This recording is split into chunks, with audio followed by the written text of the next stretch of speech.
The wind howled through the gaps in the timber walls of a Yorkshire cottage in the winter of 1347, a relentless, bone-chilling force. Inside, on a straw mattress, breath formed small clouds in the frigid air. A calloused hand found another beneath the rough wool blanket, a fleeting moment of tenderness. But this intimacy was never private. It was punctuated by the wet cough of an elderly mother sleeping 3 feet away, the restless shifting of children in a shared bed, and the soft grunt of the pregnant sow in the corner, the family's hope for spring. This was the relentless reality of medieval intimacy. A stolen gesture amidst the symphony of shared existence, a whispered endearment masked by the crackle of dying embers. Privacy, as we understand it, was a concept as foreign as flying to the moon. The single-room dwelling was home to 8 or 10 people, a tapestry of humanity spanning 3 generations. The husband's elderly father occupied the spot of honor nearest the hearth, his arthritic joints demanding its meager warmth. An unmarried brother slept on the floor by the door, a first line of defense. Servants, if the family could afford such a luxury, curled up with the animals in the barn. But in the dead of winter, they too crowded into this space, barely larger than a modern apartment bedroom. This was the stage upon which the drama of daily life and love unfolded. Within this maze of humanity, couples had to find ways to express affection, conceive children, and maintain the bonds that held families together. Their methods were born of brutal necessity, refined through generations, and passed down in hushed tones from mother to daughter, father to son. The architecture of their world was built against them. Even among the wealthy, privacy was a rare commodity. The great hall served as a communal living space for the entire household. A lord and lady might retreat to a solar, a private chamber, but even these rooms often housed multiple family members. Archaeological evidence from 13th century manor houses reveals bedchambers containing multiple beds, separated by nothing more than hanging tapestries or fragile wooden screens, their shadows dancing in the firelight. In the peasant cottage, space was infinitely more precious. The single room was kitchen, workshop, dining hall, and bedroom. The hearth was the pulsating heart of the home, the sole source of heat and light, drawing everyone into its orbit. Furniture was minimal. A table that could be disassembled, a few stools, and the bed's significant financial investments that were marvels of medieval survival engineering. Not comfort. Built high off the ground to avoid drafts and rodents, the mattress was a generous term for a sack filled with straw, feathers, or rags. The wealthy slept on linen. The poor made do with rough wool. It was not uncommon for multiple families to own a single set of bed linens, washed perhaps once a month if water was available. But the physical constraints were only half the battle. Medieval society operated on a rigid code of conduct, and the church cast a long shadow over the marriage bed. Doctrine taught that sexual desire was a sinful impulse, to be indulged only within marriage and strictly for procreation. Public displays of affection were frowned upon, and marital relations were expected to be conducted with discretion and modesty. This created a complex web of unspoken rules and subtle communications that every couple had to master. A lingering touch when passing a cup of ale, a meaningful glance across the hearth, a whispered comment about needing to check the animals in the barn. These were the coded messages of desire. They had to be interpreted correctly by the intended recipient, while remaining invisible to the watchful eyes of parents, siblings, and servants, all of whom were constant witnesses. The timing of intimate moments became a careful choreography dictated by the brutal rhythms of agricultural life. During the harvest, when everyone worked from dawn until dusk, exhaustion was a powerful deterrent to desire. Winter brought its own miseries. A cold so penetrating that undressing was dangerous. Early darkness that compressed life into a few precious hours around the fire, and close quarters that made every rustle and sigh audible. Spring offered a glimmer of hope. As the weather warmed, couples could escape to the fields under the pretense of checking crops or gathering herbs. The forest provided secluded spots, though these excursions carried their own risks: bandits, wild animals, and the ever-present threat of a gossiping neighbor. The church calendar imposed its own divine restrictions on intimacy.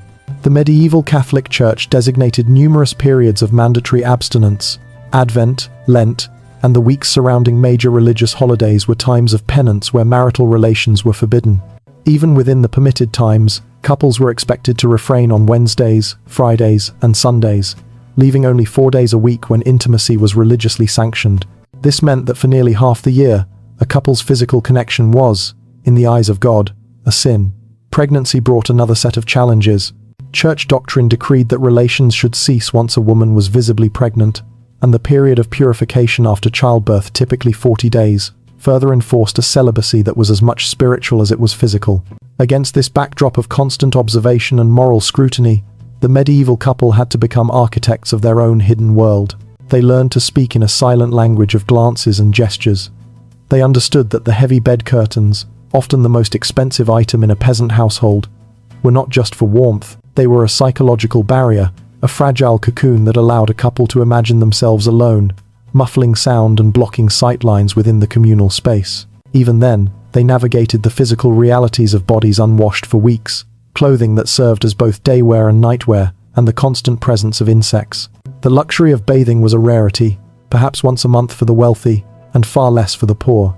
Their intimacy was a carefully orchestrated affair, conducted in a space smaller than a whisper, a testament to the human need for connection in a world that offered no sanctuary. If the first challenge was the lack of space, the second was mastering the time within it. Medieval couples became keen students of rhythm, the rhythm of the seasons, the rhythm of the sun, and the rhythm of the household itself. Their intimacy was a carefully plotted dance, choreographed around the relentless demands of survival and the watchful eyes of their community. Spring was not just a season of planting, but of renewed possibility. As the earth thawed, so too did opportunities for privacy. Working side by side in distant fields, a couple could slip away under the pretense of checking a hedgerow or fetching water. The forest, still sparse from winter, offered clearings dappled in sunlight, though these moments were always shadowed by the risk of being seen, or the very real danger of wild animals. Summer offered long days but short nights, compressing the cover of darkness into a few precious hours. The intense labor of the harvest left little energy for anything but sleep, yet the influx of extra laborers also created chaos, a chaos that a resourceful couple could use as camouflage, finding a moment of solitude when the household was distracted by the communal effort. Winter intimacy was perhaps the most challenging and yet the most necessary. The cold that made undressing perilous also made the shared warmth of the marriage bed a matter of survival. Here, intimacy was often found not in passion, but in the simple, profound act of sharing body heat, of two people becoming a single fortress against the freezing night. It was a season of minimal movement and maximum silence, where love was communicated through the pressure of a foot against a leg beneath the blankets, or a shared shiver. The art of medieval foreplay, therefore, was not a private prelude, but a public performance that began hours, even days before.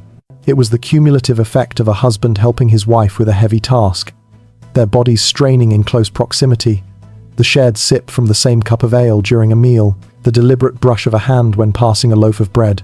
These were the legitimate, publicly acceptable touches that built a silent, humming anticipation throughout the day. This intricate dance required a sophisticated unspoken language. Couples developed entire lexicons of coded phrases and gestures.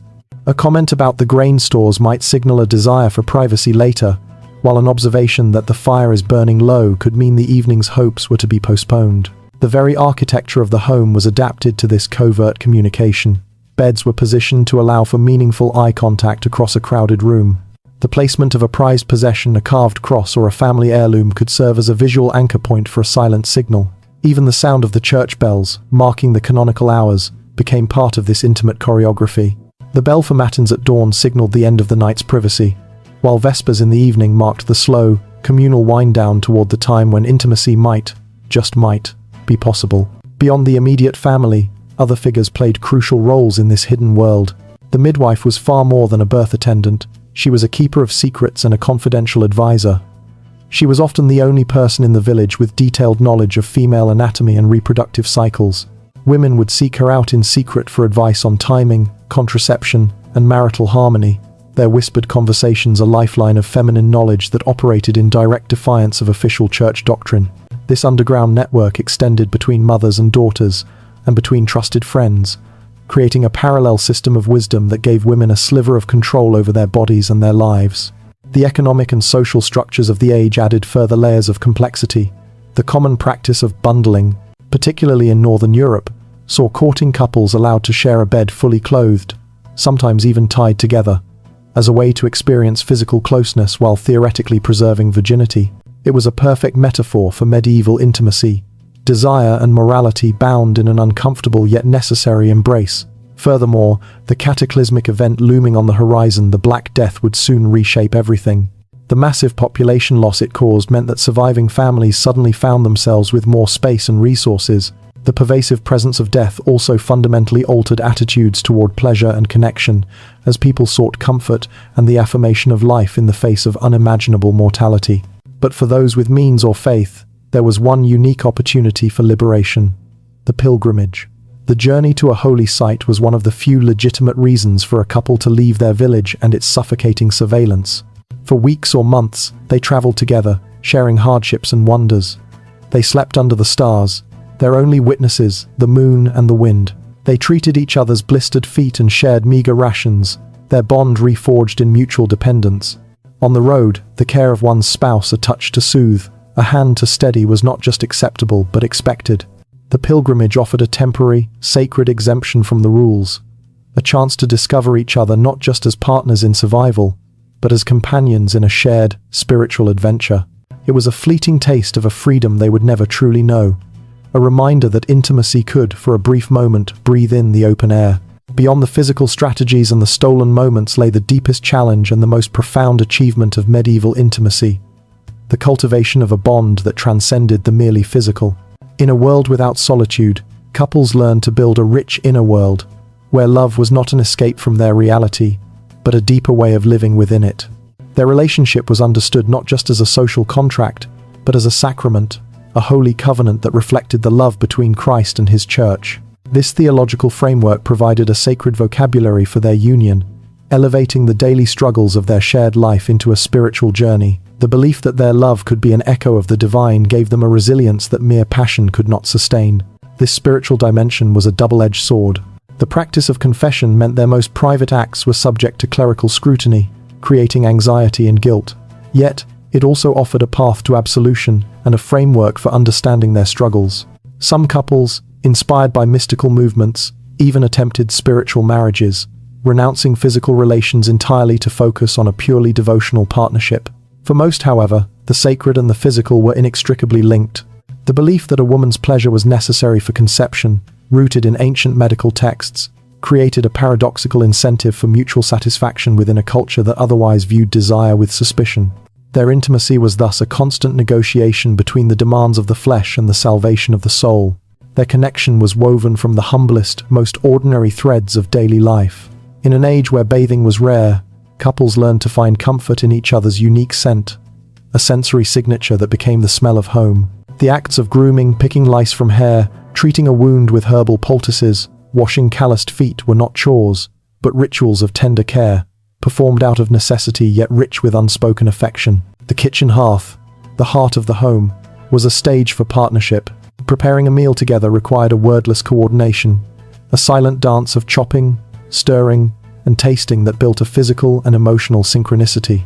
Sharing a choice piece of meat or a taste of precious honey became a powerful language of love in a world where hunger was a constant companion. Storytelling and music provided another vital channel for intimacy. In the firelit darkness, surrounded by sleeping family, a husband might whisper a romantic ballad or a tale of adventure, his voice a private sanctuary for his wife. Through these shared stories, they expressed hopes, fears, and values that were difficult to voice directly. This auditory intimacy, the simple act of listening to a beloved voice, created a profound connection that required no physical space. Their relationship was also a practical partnership in survival. Managing resources, planning for winter, and training an apprentice were shared burdens that forged a bond of mutual respect and dependence. The wife's role in managing the household economy was not separate from the marriage. It was its foundation, making her an indispensable partner whose wisdom and skill were vital to their collective survival. This deeply integrated life was perpetually tested by the harsh realities of their time. The high rates of infant and child mortality meant that grief was a frequent, unwelcome guest in their home. Couples had to navigate the profound sorrow of loss while maintaining their own fragile connection, finding solace in the belief of a heavenly reunion. The presence of servants, apprentices, and extended family created a complex web of obligations and emotional complications. A master's wife had to maintain authority over young male servants while preserving the boundaries of her marriage. The decision to send a child away for fosterage or apprenticeship, often for economic advancement, was a painful sacrifice that reshaped the family dynamic, sometimes offering a couple a bittersweet return to an earlier, childless intimacy. Through it all, the community watched and judged. A couple's reputation, their honor, was a fragile and public commodity, essential for social standing and economic opportunity. The threat of rough music, the community's ritualistic public shaming of those who violated norms hung over every household. This constant surveillance meant that a couple's harmony was not a private matter but a public performance. Yet, within this pressure cooker of communal life, they discovered a profound truth: that intimacy could be forged in the fire of shared hardship. Their love was not the grand, fleeting passion of courtly ballads, but something quieter, more resilient, and more enduring. It was a choice made anew each day to be tender despite witnesses, to whisper secrets that everyone could hear but only they could understand. And so, as you lie once more in that Yorkshire cottage in 1347, the wind still howling, your husband's hand still finding yours in the dark, you understand something that centuries of privacy have perhaps forgotten. Intimacy was never about the space you had, but about the space you created between two hearts. Love was not found in the silence you could buy, but in the understanding you built within the noise. In a world that offered them everything except solitude, medieval couples discovered that the sacred lived not in isolation, but in the utterly ordinary, defiant act of choosing each other, again and again, in the crowded, demanding, beautiful chaos of a shared life. Their legacy is the quiet flame of a love that learned to burn brightest not in a vacuum, but in the presence of others. A love measured not in stolen hours, but in a lifetime of shared breaths. The lives of these medieval couples remind us that the human heart is remarkably adaptable, finding ways to love and connect in even the most constrained circumstances. Their story is but one of countless hidden chapters of our past. If you were moved by this journey into the intimate corners of history, if you found a new perspective on love and resilience, please consider giving this video a like. It truly helps us to continue unearthing and sharing these forgotten stories. And if you haven't already, we invite you to subscribe to the channel and join our community of quiet historians. Together, we'll keep listening for the whispers of the past. Thank you for watching.